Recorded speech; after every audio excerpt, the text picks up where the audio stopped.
जय हिंद साथियों, कैसी कट रही है। आशा है कि आप लोग अच्छे होंगे, कुशल होंगे और एकदम मज़े में होंगे। अब तो हम लोग लॉकडाउन में काफ़ी एडजस्ट हो चुके हैं, पर पता नहीं कहीं ना कहीं दिमाग में रहता है कि लॉकडाउन कब खुले और फिर से हम अपनी ज़िंदगी को उसी ट्रैक पर ले जाएं जो पहले थी।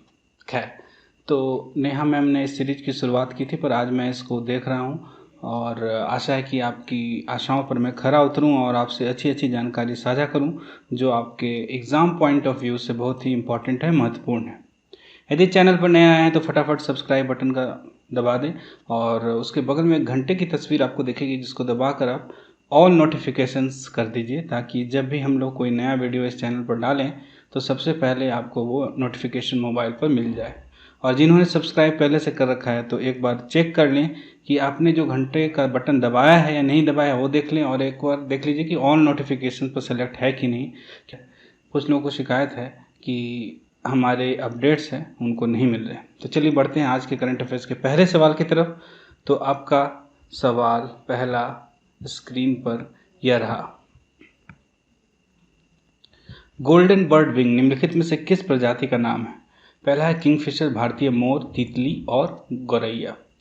ये चार ऑप्शंस आपके पास हैं। इस प्रश्न का जिक्र हम लोगों ने डीसीए में कर रखा है। जो डीसीए हमारी वेबसाइट में पढ़ते हैं रोजाना, वो उसका उत्तर फटाक से बता देंगे, मुझे पता है। तो इसका उत्तर क्या है? तितली। अब तक दक्षिण बर्ड विंग जो है, दक्षिण बर्ड विंग का एक प्रजाति है एक तितली की, तो वो भारत की सबसे बड़ी तितली मानी जाती थी। परंतु पिछले दिनों उत्तराखंड के दीदी हाट से एक तितली मिली है जो सबसे बड़ी अब कहलाएगी, जिसके पंखों का जो फैलाव है वह दक्षिणी बर्ड विंग से 4 मिलीमीटर अधिक है। तो इसे गोल्डन बर्ड विंग का नाम दिया गया। तो इस तरह के सवाल बायोडाइवर्सिटी से आते हैं काफ़ी यूपीएससी में, तो उसको याद रख लीजिए, गोल्डन बर्ड विंग। चलिए चलते हैं दूसरे प्रश्न पर। इदलिब नगर आजकल बहुत सुर्खियों में है, यह किस देश में है? रूस, जापान, सीरिया, इंडोनेशिया। यदि आप अखबार रोजाना पढ़ते हैं तो इस नगर का नाम अक्सर आते रहता है और हाल ही में ये काफ़ी चर्चा में था, इसलिए हम लोगों ने डीसीए में भी इसे कवर किया, क्योंकि इस टाइप के सवाल आ जाते हैं कभी कभी यूपीएससी या किसी भी एग्जाम में जो जोग्राफिकल लोकेशन पर बेस्ड होते हैं। तो इसका उत्तर क्या होगा? सीरिया होगा। तो पिछले दिनों सीरिया और रूस के विमानों ने सीरिया के इदलिब नगर के विद्यालयों, अस्पतालों और बाजारों में हवाई हमले किए, जिन्हें संयुक्त राष्ट्र के जांचकर्ताओं ने युद्ध अपराध की संज्ञा दी। किस चीज़ की संज्ञा दी? युद्ध अपराध की संज्ञा दी। तो ज्ञातव्य है कि इदलिब जो है वो उत्तर पश्चिम सीरिया का एक शहर है जो इदलिब प्रांत की राजधानी अलेप्पो से 59 किलोमीटर दक्षिण पश्चिम में स्थित है। तो फटाफट बढ़ते हैं तीसरे सवाल की तरफ। तो तीसरा सवाल आपकी स्क्रीन पर यह रहा कि पिछले दिनों किस देश के नातांज शहर में यूरेनियम समृद्ध करने वाले एक भूमिगत कारखाने में आग लग गई? तो आपके पास ऑप्शन है रूस, टर्की, ईरान और इराक। तो जल्दी सोचिए इसका आंसर। इसका भी जिक्र हमने संसार डेली करंट अफेयर्स में किया था। तो इसका आंसर जो है वो है ईरान। तो दरअसल कुछ हुआ यूँ था कि पिछले दिनों ईरान के नातांज शहर में यूरेनियम समृद्ध करने वाले एक भूमिगत कारखाने में आग लग गई थी और 2015 के आणविक समझौते के बाद ईरान के जिन प्रतिष्ठानों पर IAEA, इसके बारे में बताऊंगा आपको, IAEA की निगरानी चल रही है, उसमें नातांग का कारखाना भी सम्मिलित है। तो IAEA क्या है? यह है अंतर्राष्ट्रीय परमाणु ऊर्जा एजेंसी। इसके फुल फॉर्म है international atomic energy agency, IAEA। तो यह आणविक विषयों के लिए विश्व की सबसे प्रधान एजेंसी है। उसकी स्थापना हमेशा याद रखिए, जब भी ऑर्गेनाइजेशन, संस्थान, कुछ भी ऐसा हो तो हेड क्वार्टर और उसका एस्टेब्लिशमेंट ईयर जो है, स्थापना का जो वर्ष है, वो हमेशा आपको याद रखना चाहिए।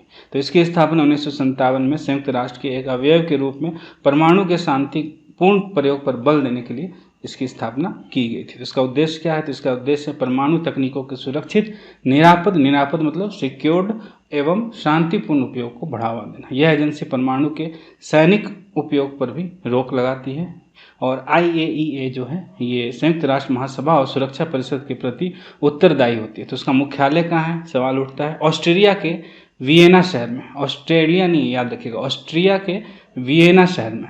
तो बढ़ते हैं चौथे सवाल की तरफ। विंटर डीजल नामक एक विशेष ईंधन का प्रयोग किस क्षेत्र में होता है? आपके पास ऑप्शंस हैं। वैसे क्षेत्र जहाँ 40 डिग्री से अधिक तापमान हो। दूसरा ऑप्शन है नमी वाले क्षेत्र। तीसरा है विषुवतीय रेखा के आसपास वाले क्षेत्र। चौथा है अधिक ऊंचाई और कम तापमान वाले क्षेत्र। तो उत्तर तो आपको जान लेना चाहिए, नाम से स्पष्ट है, जल्दी सोचिए इसके बारे में। तो इसका उत्तर है अधिक ऊंचाई और कम तापमान के क्षेत्र। तो पिछले वर्ष IUCN ने विंटर डीजल नामक एक विशेष ईंधन चलाया था जो लद्दाख जैसे उन स्थानों के लिए था जहां अधिक ऊंचाई और कम तापमान के कारण साधारण डीजल जो है वहां काम नहीं करता है।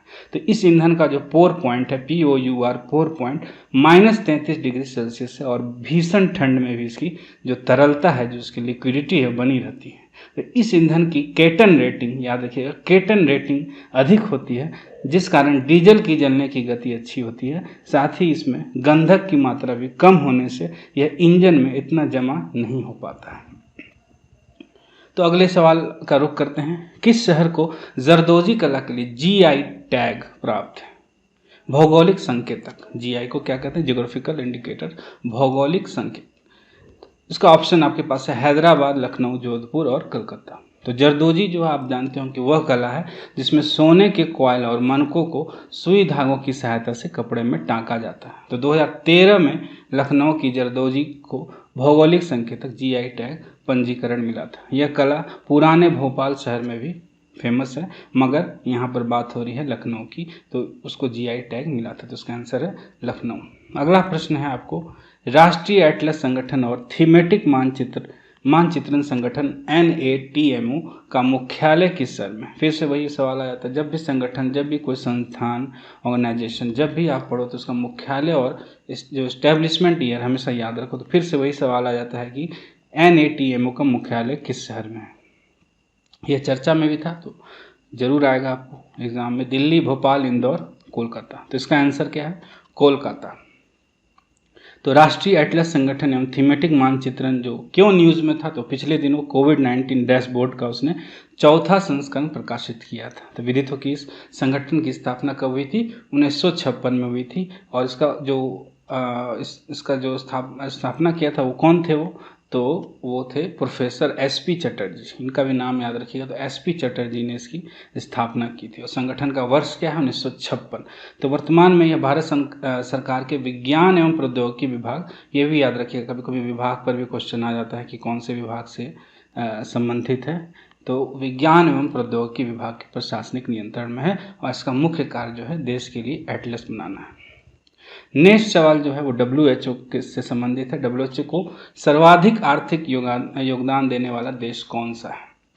तो आपके पास ऑप्शन है रूस, चीन, अमेरिका और ऑस्ट्रेलिया। 4 ऑप्शन है आपके पास, रूस, चीन, अमेरिका और ऑस्ट्रेलिया। तो वर्तमान में आंसर इसका होगा अमेरिका सबसे बड़ा योगदान करता है, क्योंकि यह WHO को 553 यानी 553 लगभग मिलियन डॉलर देता है, जो इस संगठन को मिलने वाली जो पूर्ण राशि उसका 14% लगभग है। तो अमेरिका के बाद उसका जो नंबर आता है वो bill and Melinda Gates foundation का जो स्थान है वो दूसरा स्थान है। फिर तीसरे और चौथे में कोई है GAVI, गावी वैक्सीन अलायंस और यूनाइटेड में। खैर ये आपको जाने की ज़रूरत नहीं है, आप पहला याद रखो कि अमेरिका इसको सबसे बड़ा योगदान। एक और चीज़ में जानने की ज़रूरत है, वो है भारत और चीन। भारत जो है ज़्यादा योगदान देता है चीन से। भारत का जो प्रतिशत है वो 0.48% है और चीन का जो है 0.21%। यहाँ पर भारत WHO को चीन की तुलना में अधिक योगदान करता है।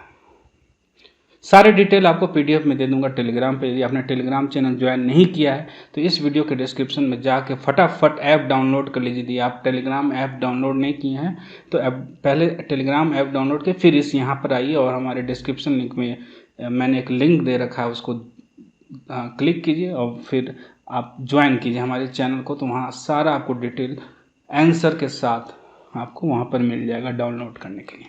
नेक्स्ट सवाल है, किस शहर द्वारा अत्यावश्यक स्वास्थ्य सुविधाओं को उपलब्ध कराने के उद्देश्य से एक चलंत गाड़ी चालू की?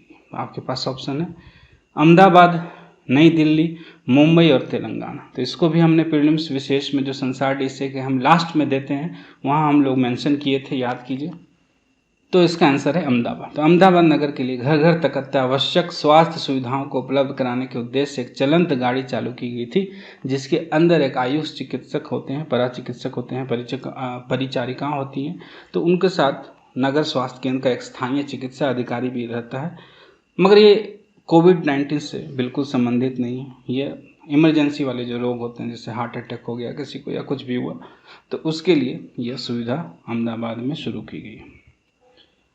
चलिए आगे बढ़ते हैं नेक्स्ट क्वेश्चन की तरफ। तो गोल परियोजना में फेसबुक का साथ कौन सा मंत्रालय दे रहा है? आपके पास ऑप्शन से वित्त मंत्रालय, परिवहन मंत्रालय, संचार एवं सूचना प्रौद्योगिकी मंत्रालय, जनजातीय कार्य मंत्रालय। तो जल्दी जल्दी सोचिए इस पर।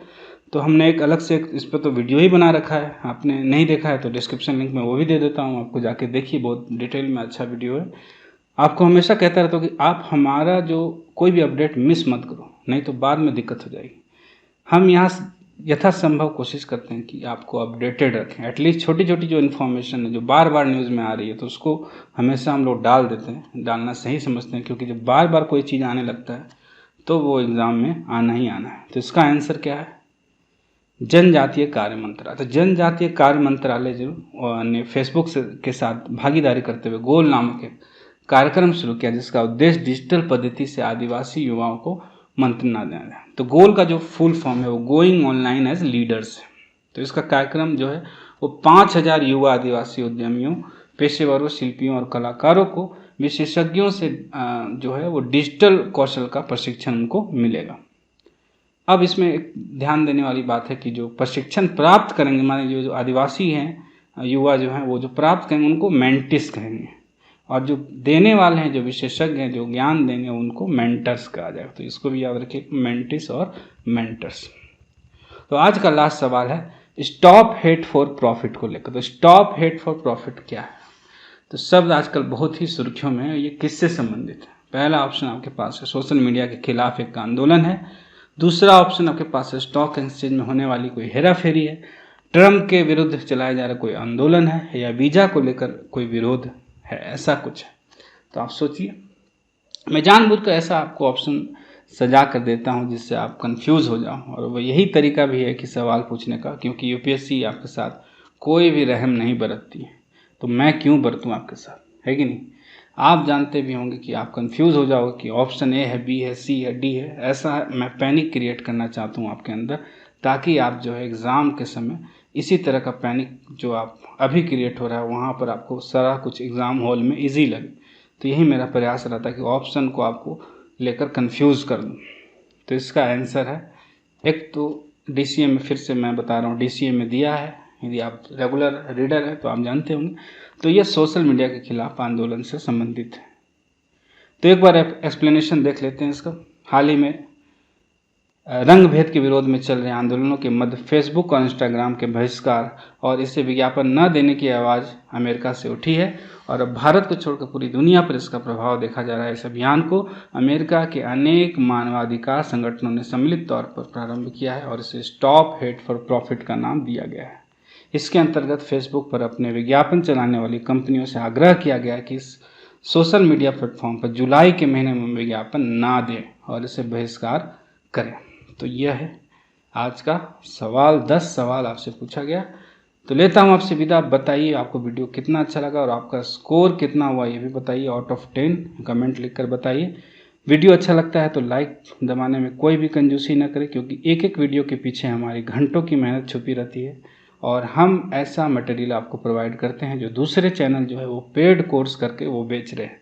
यहाँ आपको फ्री में मिल रहा है तो सब कुछ, तो एकदम लाइक बटन को दबाएं, और चैनल पे नए आए हैं तो सब्सक्राइब करना ना भूलें। मिलते हैं कल नेक्स्ट वीडियो में, तब तक जय हिंद, जय भारत।